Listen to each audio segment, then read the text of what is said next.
The Federal Competition and Consumer Protection Commission has expressed dismay over how emergency cases are handled by hospitals in Nigeria.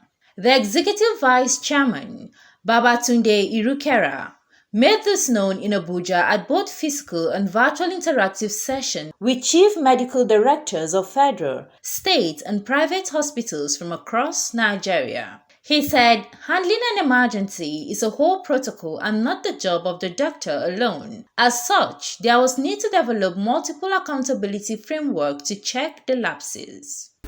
And we can do this together. We can do this together to save lives.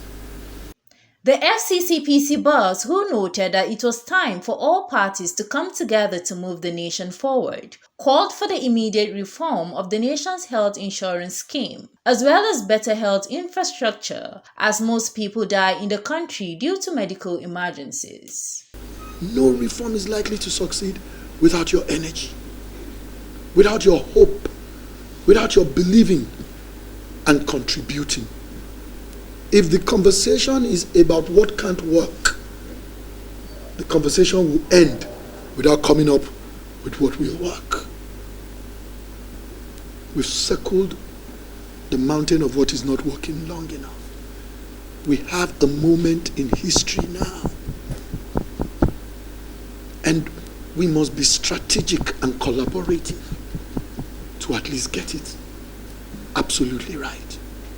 Some participants could not agree less with the FCCPC Executive Vice Chairman in the reform of the country's national health insurance scheme, but urged governments to establish an accredited neutral body that will measure and apply standards in the health sector. If government hospitals are not paying your bill, means that you want another patient to suffer. You are taking drugs and consumables paid for by another patient, thereby depriving other patients of their own rights.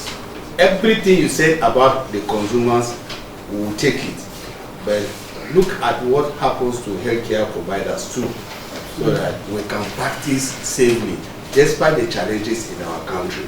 You want to push a policy of government, you call only the government hospitals and government institutions. It can never work. Even the recent committee for healthcare reform that was formed, it was still the government people that were in that committee. Meanwhile, the private sector see about 60% of the patients. So they are needed for the necessary reforms that we need in this country. We should also have patient obligation tied to it, so that the patient will not just think that I have the right to do this. Just as you have the right to do this, you also have an obligation to that system to ensure that that system continues to work. They, however, called for a balanced and fair playing ground from FCCPC for both the health service providers and the consumers in the patient's bill of rights. CNN News.